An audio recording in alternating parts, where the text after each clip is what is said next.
The total cost function for producing X lamps is given. Producing how many units will result in a minimum average cost per unit. Okay, so eventually we're going to want to have an average cost column.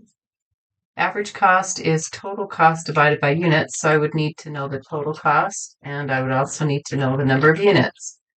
Let's start off with some data. I don't know where to start. I'll just start with 10, 20, 30, 40.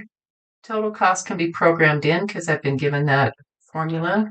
720 plus 31 times x, 8.2 times x squared. And then the average cost is total cost divided by the number of units. I can copy those formulas down, and I can see that the average cost is decreasing. Let me get a little bit more data. And then let's graph it. I'm going to highlight all three for a moment.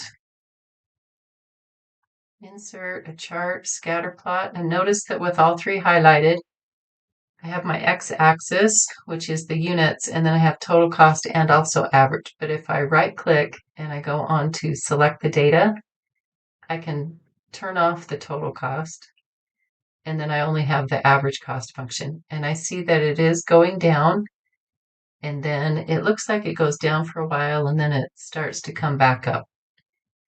And my minimum should be right around here somewhere. Let's pull up the solver.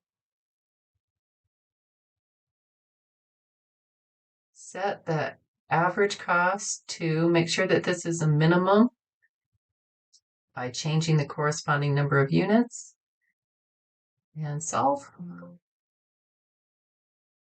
The minimum was right at 60.